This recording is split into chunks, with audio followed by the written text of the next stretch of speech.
The scent of lilies always meant death in our family. Today, they filled every corner of the funeral home, their sweetness turning my stomach as I stood beside my father's casket. I'm Amy, and this was the day I discovered just how deeply betrayal could cut. The old man's finally gone. The whispered words sliced through the somber atmosphere. Now we can move forward with our plans. I froze, my hand still resting on the polished wood of Dad's casket. The voice belonged to my husband Ryan, and it came from just around the corner. I shouldn't have been able to hear him, but the funeral home's perfect acoustics carried every word. "Patience, darling." That was Susan, my mother-in-law. "We need to handle this delicately. Amy's still too emotional to see reason. She'll never agree to sell." Ryan's voice hardened. Jack made sure of that, filling her head with all that legacy nonsense. I pressed my fingernails into my palms, fighting the urge to storm around that corner and confront them. Instead, I forced myself to stay still, to listen. "Then we'll have to be creative," Susan purred. "The company's board already supports our vision. It's just a matter of time before we can push her out completely."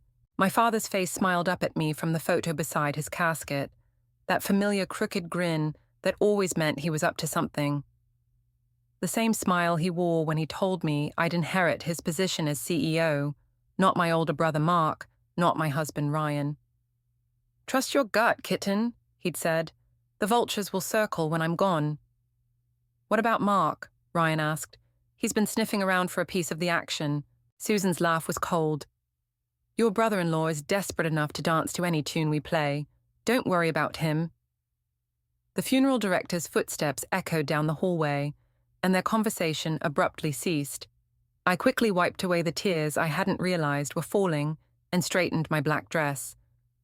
"Mrs. Mitchell?" The funeral director touched my elbow gently. "The guests are starting to arrive." I nodded, not trusting my voice. Ryan appeared moments later, his face a perfect mask of grief as he wrapped an arm around my waist. The gesture that once brought comfort now made my skin crawl. "How are you holding up, honey?" he asked, his concern so convincing it would have fooled anyone who hadn't just heard him plotting with his mother. "I miss him," I said simply, the truth of those words burning in my throat. The funeral home filled quickly. I watched as Susan worked the room, her designer black dress and perfectly coiffed hair making her look more like she was attending a business meeting than a funeral. My brother Mark skulked near the back, already loosening his tie, probably counting the minutes until he could hit the nearest bar. Emily, my best friend, appeared at my side. "You look pale," she whispered. "Do you need some air?" I shook my head. "I need to stay strong for Dad." Jack Bennett was a visionary. Ryan began his eulogy, his voice carrying across the room. He built Bennett Technologies from nothing, through sheer determination and innovation.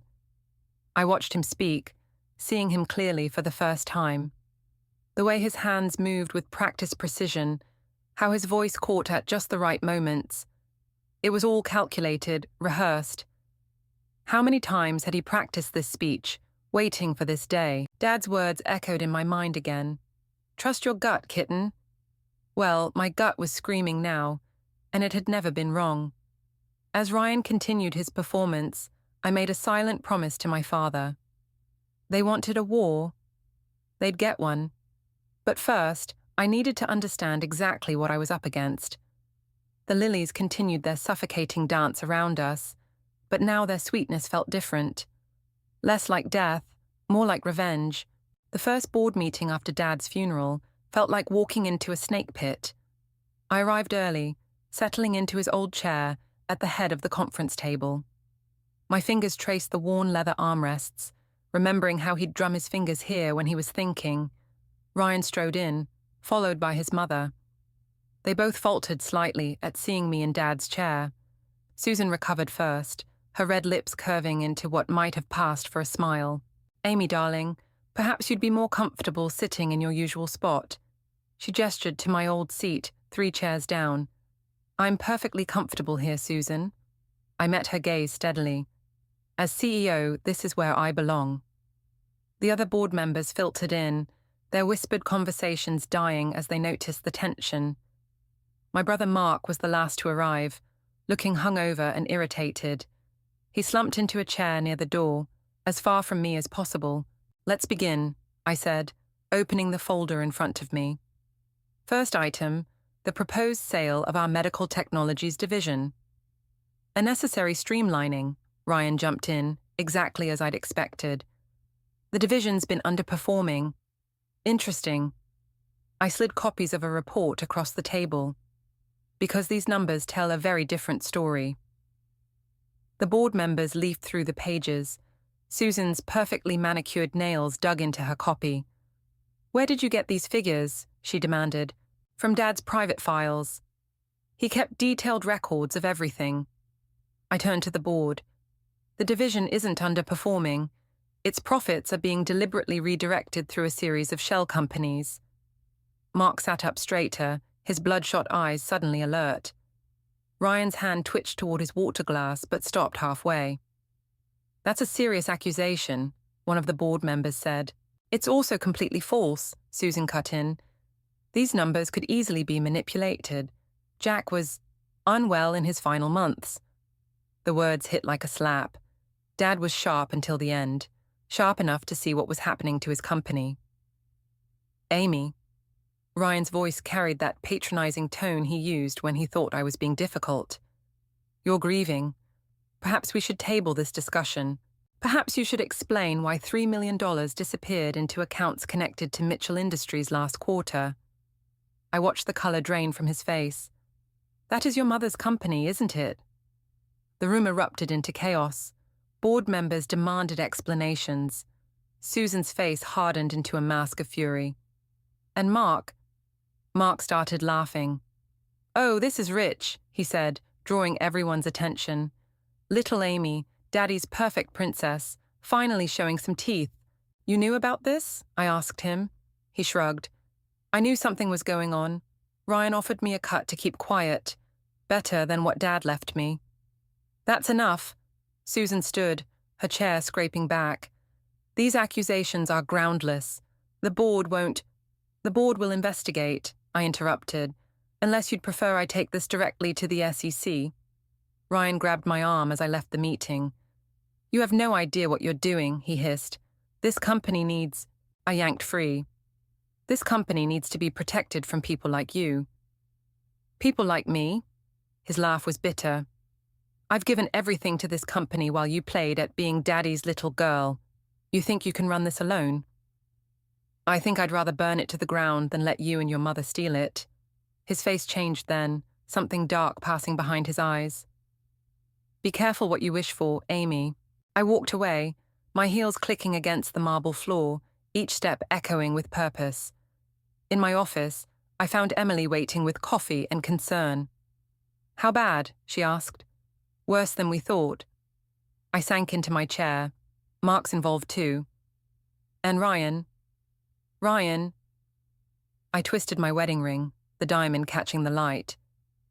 "Ryan just declared war." Emily squeezed my shoulder. "What's your next move?" I opened my laptop, pulling up a folder labeled Insurance. Dad had taught me to always keep evidence of everything, just in case. "Now," I said, "we follow the money." 3 days of digging through financial records had given me a migraine and a revelation I wasn't prepared for. The numbers on my screen blurred as I stared at the transaction history. Dad's signature, authorizing transfers to Mitchell Industries, appeared on documents dated after his stroke, when he could barely hold a pen. My office door clicked open. "I brought you dinner," Emily said, setting down a takeout bag, "and something else you should see." She handed me a USB drive. "Where did you get this?" "Mark dropped it off. He was drunk, said something about clearing his conscience." I plugged it in, my hands shaking slightly. Video files populated the screen, security footage from Dad's private office. I clicked on one dated 2 months before his death. The footage showed Ryan and Susan entering Dad's office late at night. Dad was there, slumped in his chair, barely conscious. Ryan positioned Dad's hand over documents while Susan guided the pen. "Son of a bitch," I whispered. My phone buzzed. A text from Mark. Meet me at Murphy's. Need to talk. Emily grabbed my arm. It's probably a trap. Probably. I grabbed my coat anyway. But he's the weak link. If I can get him to flip on them. Murphy's was a dive bar where Mark spent most of his evenings. He sat in a corner booth, nursing what looked like whiskey. His hands trembled as he lifted the glass. They're going to kill me, he said as I sat down. What? Susan knows I took the footage. He drained his glass. She called an hour ago, said accidents happen all the time. I studied my brother's face, looking for signs of manipulation. His fear seemed genuine. Why did you take it? Because Dad knew. Mark's voice cracked. He knew what they were doing, but the stroke. He couldn't stop them. He tried to tell me, but I was too drunk, too stupid to understand until it was too late. A shadow fell across our table. Ryan stood there, his usual polished appearance slightly disheveled. Family reunion? How touching. Mark flinched. I kept my voice steady. Join us. We were just discussing forgery and elder abuse. Careful, Amy. Ryan slid into the booth beside me, too close. You're playing a dangerous game. Is that a threat? A warning. Mother's patience is wearing thin. His hand found mine under the table, squeezing hard enough to hurt. She's prepared to take more aggressive steps. Like what happened to Dad? The words slipped out before I could stop them. Ryan's grip tightened. What are you implying? His stroke was awfully convenient timing. Mark made a choking sound. Ryan's face went completely still. You should go home, Ryan said softly. Get some rest. You're not thinking clearly. I pulled my hand free. I'm thinking more clearly than ever. As I stood, Ryan caught my wrist. Don't make me choose between you and my mother, Amy. You won't like the outcome. You made that choice a long time ago. I turned to Mark. Coming. Mark looked between us, terror and indecision warring on his face. Then he stood on shaky legs. Yeah, I'm coming. Outside, Mark grabbed my shoulder. Amy, there's more. The medical division, it's not just about the money. They're hiding something in the research files. Something big. What? I started to ask, but headlights suddenly flooded the parking lot. A black SUV accelerated toward us. I shoved Mark hard, sending us both sprawling as the vehicle missed us by inches. It screeched around the corner and disappeared. Mark helped me up, his face ashen. Jesus Christ. My phone buzzed, a text from Susan. Last warning, walk away. I showed it to Mark. He ran a trembling hand through his hair. What are we going to do? We're going to find whatever they're hiding in those research files. I brushed gravel from my clothes, anger burning away my fear. And then we're going to burn their whole world down. Breaking into Dad's private lab at midnight wasn't how I'd planned to spend my evening, but Mark's trembling hands on the keypad told me we were close to something big. The medical division's research wing stood silent, our footsteps echoing through empty corridors. Dad changed all the passwords before his stroke, Mark whispered, trying another combination. He was paranoid about something. Since when did you care about Dad's concerns? The words came out sharper than intended. Mark's fingers paused over the keypad. I deserved that. But Amy, what I saw in those research files, it wasn't just about money laundering. The door clicked open. Dad's lab looked exactly as he'd left it. Organized chaos of papers, test tubes, and computer screens. I moved to his main workstation while Mark rifled through filing cabinets. Here. Mark's voice cracked. He held up a red folder labeled Project Phoenix. This is what Susan's been looking for. I opened the file. Medical trial data, genetic sequences, and a list of test subjects. My stomach turned as I read further. They were experimenting on patients without consent. Worse. Mark pointed to a notation. Look who signed off on it. Ryan's signature, dated 3 years ago. Before Dad's stroke. Before everything fell apart. A noise in the corridor made us freeze. Footsteps approached, accompanied by voices. Check everything again, Susan's voice carried through the door. Those files have to be here somewhere. Mark grabbed my arm, pulling me behind a large storage unit. The door opened, and Susan entered with two men I didn't recognize. "Mrs. Mitchell," one man said, "if these trials become public—" "They won't." Susan's heels clicked across the floor. "Once we have the documentation, there will be nothing to trace back to us. The new trials can proceed as planned. And your daughter-in-law?" "Amy's becoming a liability. Like her father, she doesn't understand that progress requires sacrifice." My blood ran cold. Mark's grip on my arm tightened. "What about the brother?" Susan's laugh was brittle. "Mark's a drunk. No one will believe him. Though after tonight's little accident, that won't be an issue." They moved deeper into the lab. Mark tugged my sleeve, pointing to the door. We had seconds to escape. As we crept toward the exit, my phone buzzed. The sound, though muffled, seemed deafening in the quiet lab. "What was that?" Susan demanded. We ran. Behind us, shouts erupted. The corridor stretched endlessly ahead as footsteps pounded after us. We burst through the emergency exit, alarms blaring. In the parking lot, headlights suddenly blazed to life. A car engine roared. Mark shoved me aside as a vehicle accelerated toward us. I hit the ground hard, the red folder scattering across the pavement. Through dazed eyes, I saw Ryan behind the wheel. "Amy!" Mark's scream cut through the chaos. He lay crumpled near a concrete barrier, not moving. I scrambled toward him, but hands grabbed me from behind. One of Susan's men dragged me backward while Ryan stepped out of the car. "I told you to stay out of it," he said, his voice hollow. "Why couldn't you just trust me?" "Trust you?" I fought against the grip on my arms. "Like Dad trusted you with those trials." Something flickered in Ryan's eyes. "You don't understand. We're trying to help people. By experimenting on them without consent. By killing my father when he found out." "Your father had a stroke," Susan said, approaching with the scattered papers. "A tragic, natural occurrence." "Nothing natural about it," Mark groaned, struggling to sit up. "I found the toxicology report." Susan's carefully composed face cracked. "Finish this," she ordered the men. "Make it look like an accident.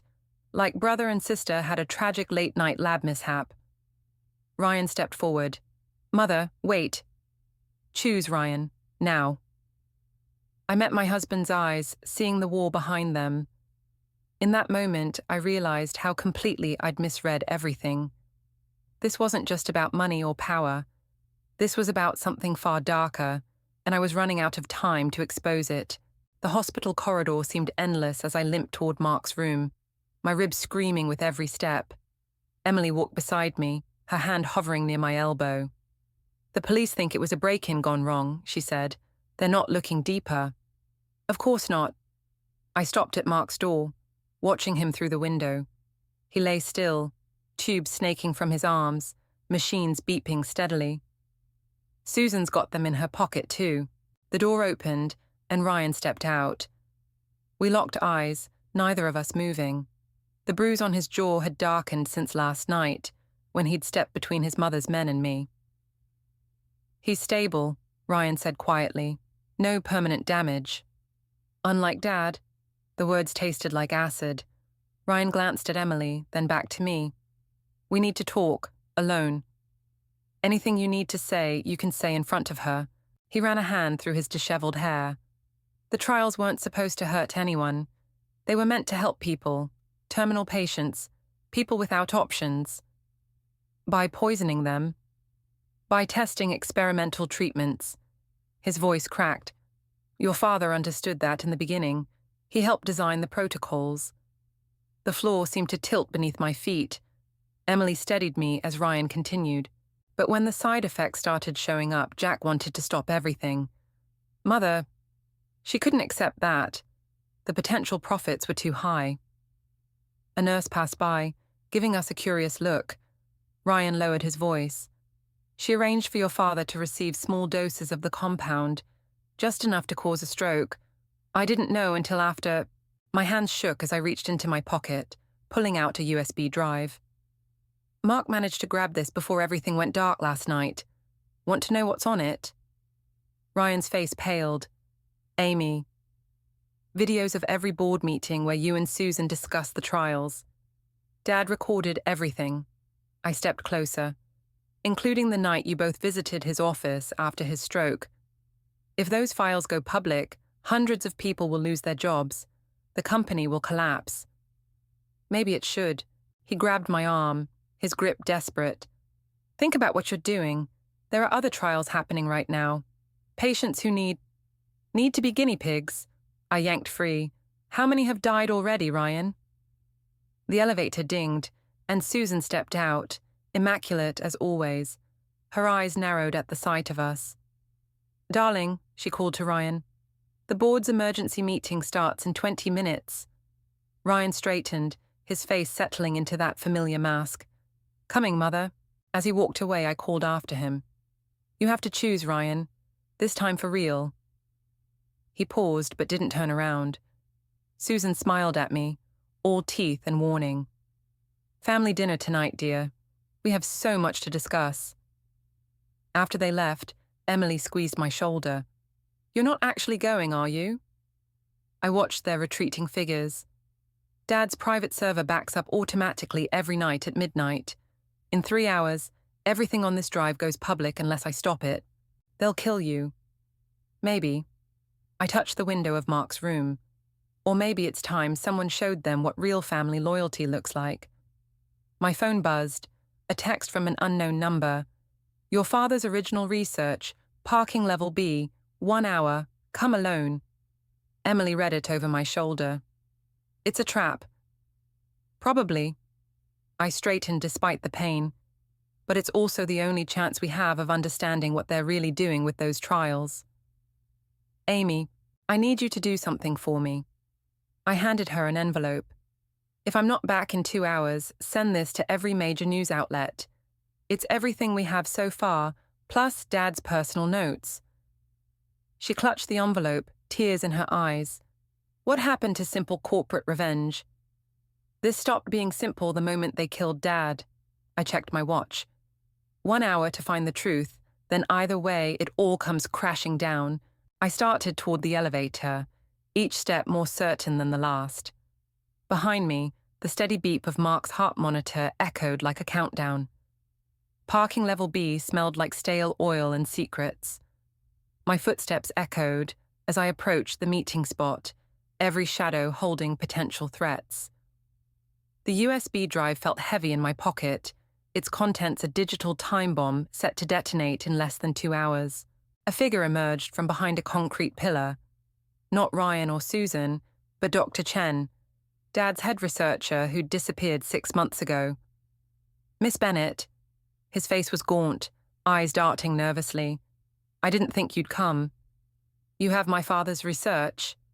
He pulled out a thick manila envelope. Everything. The original trials, the real results, and... A gunshot cracked through the garage. Chen jerked forward, red blooming across his chest.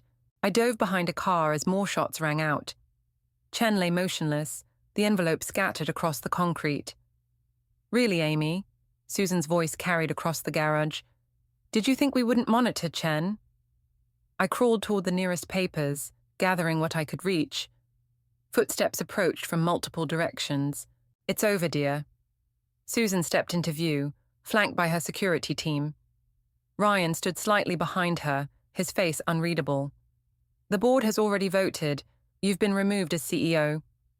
Using forged documents?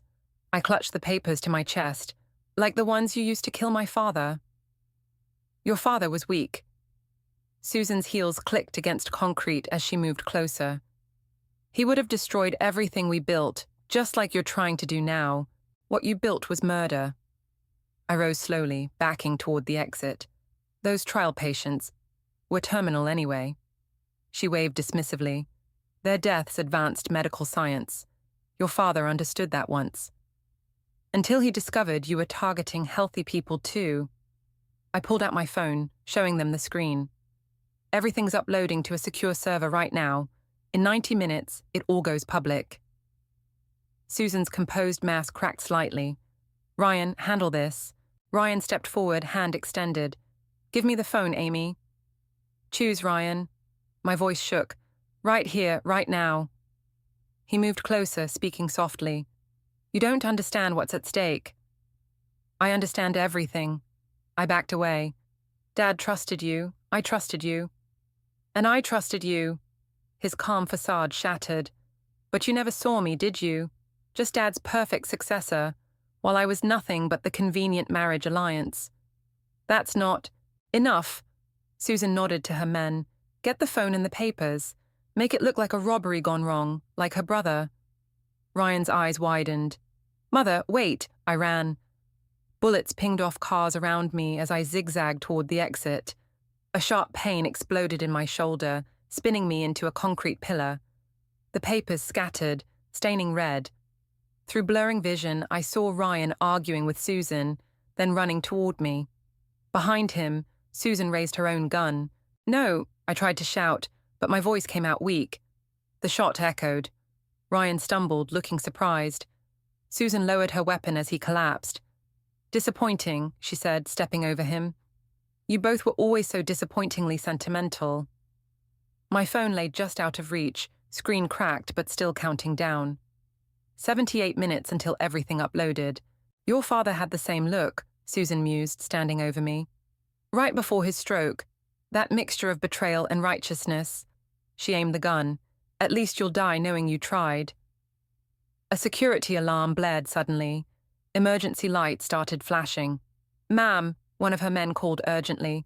Police are entering the building. Susan's face contorted with rage. How? Emily, I managed to whisper. She had a backup plan. Sirens wailed in the distance. Susan's men melted away into the shadows, leaving her alone. This isn't over, she hissed, backing away. Some wars take generations to win. I dragged myself toward Ryan's motionless form as Susan's footsteps faded. My vision darkened at the edges, but I forced myself to stay conscious. The phone screen flickered, 65 minutes remaining. In the growing darkness, I reached for Ryan's hand, feeling for a pulse, wondering if revenge was worth the cost of becoming just like those we sought to destroy. The hospital room felt too small for all our ghosts.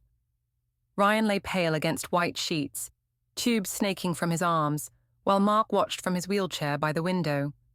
30 minutes remained on the upload countdown.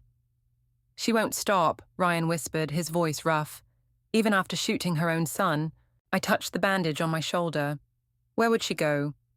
The lab. His fingers found mine, weak but urgent. There's a hidden server room.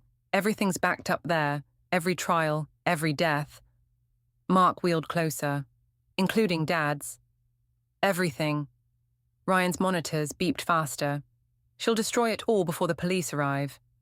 I checked my phone. 28 minutes. Then we end this now. Amy, Ryan's grip tightened. The keycard in my wallet. It'll get you in, but, he coughed, face contorting. She's waiting for you. The laboratory building loomed dark against the night sky. Emergency lights cast red shadows through empty corridors as I approached the hidden entrance Ryan had described. Mark's voice crackled through my earpiece, monitoring security feeds from his hospital room. 2 guards at the server room door, he said. Susan's inside. I swiped Ryan's keycard. The panel glowed green. Amy. Mark's voice softened. Dad would say this isn't worth dying for. Dad died for this. I stepped inside. We're just finishing what he started. The guards turned at my approach. I held up Ryan's keycard. Susan's expecting me. They exchanged glances, then stepped aside. Inside, servers hummed like mechanical insects. Susan stood at a central console, her elegant suit incongruous among the blinking lights. I wondered when you'd arrive. She didn't look up from the keyboard. Though I expected you sooner. Getting sentimental with Ryan? It's over, Susan. The police are on their way. It's never over. Her fingers flew across keys. You think exposing the trials will change anything? There will always be progress to be made, sacrifices required. Like sacrificing your own son? Her hand stilled. Ryan made his choice. No. I moved closer. You made all his choices, just like you chose to murder my father. Jack was weak. She spun to face me. He would have destroyed decades of research over a few unfortunate deaths. Everything I've built. You built nothing. I pulled out my phone, showing the countdown, 12 minutes. Dad built this company. You just corrupted it. She drew her gun with surprising speed. Delete the upload, now. Or what? You'll kill me too. I stepped forward. Go ahead. In 11 minutes, everyone will know what you did. How many board members will stand with you then? You stupid girl. She aimed at my heart. You're just like your father, so caught up in morality that you can't see the bigger picture. I see it perfectly. I took another step. I see a woman so obsessed with power she'd kill her own son to keep it. The gun wavered. Behind her, a shadow moved. Mark, wheeling silently through the back entrance Ryan had told us about. Last chance, Susan said. Delete it. Like you deleted those trial patients. Like you deleted my father. She pulled the trigger. The gun clicked empty. Looking for these? Mark held up a handful of bullets. Ryan said you never checked the clip twice. Susan lunged for the console, but I was faster. We grappled, her manicured nails raking my face as we crashed into servers. Warning lights flashed as equipment toppled. It's done, Mark called out. Police just entered the building. Susan went still. You're all fools, she whispered. The world needs people like me, people willing to do what's necessary. The world needs truth. I stood, watching the upload counter hit 0.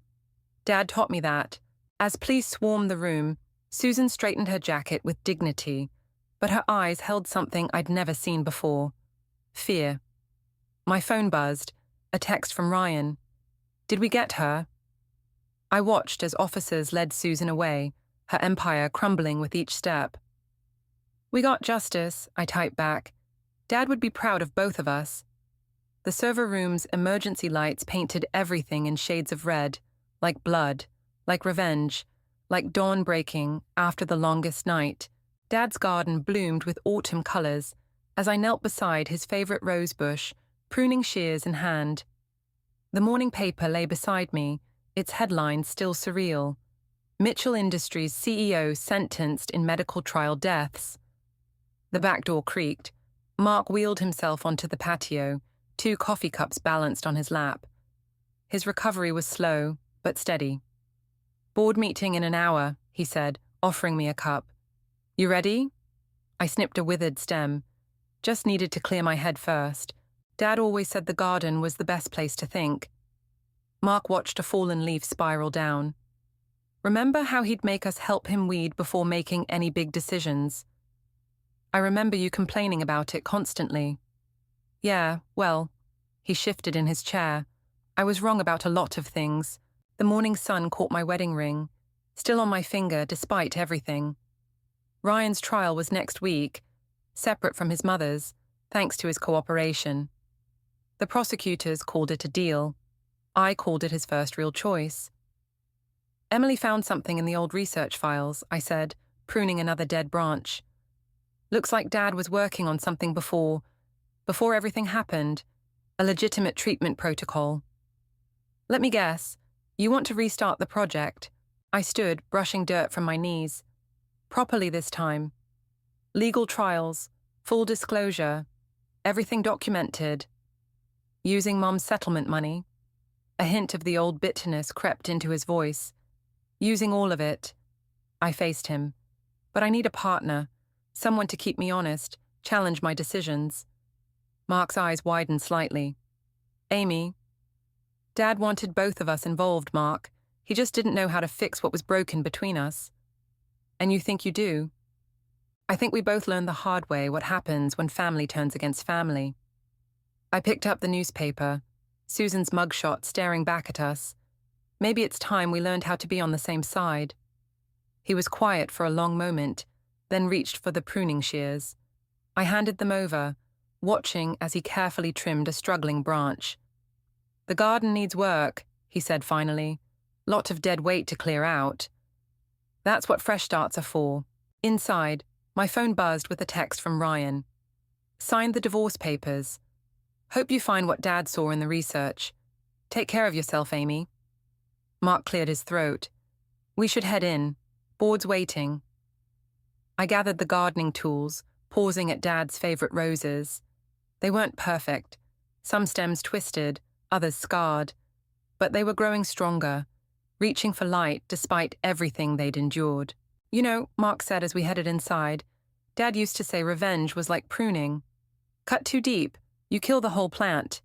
Cut just right, and you make room for new growth. I closed the garden gate behind us. Took me a while to understand what he meant. In my office, Dad's old nameplate sat on my desk beside a new one. Bennett Technologies, Amy and Mark Bennett, co-CEOs. The morning sun streamed through the windows, casting long shadows behind us as we headed to the boardroom. Not all shadows were gone. Some wounds would take time to heal. Some trust might never fully return. But as Mark and I entered the room together, I felt something Dad had tried to teach us all along. Sometimes the best revenge isn't destruction, but reconstruction. The board members rose as we entered, their faces expectant. I took my seat, not at the head of the table where Dad once sat, but beside Mark, where we could face whatever came next as equals. "Shall we begin?" I asked, opening the folder marked Project Phoenix. Mark nodded, and for a moment I swore I saw Dad's smile in his face. "Let's build something worth keeping this time."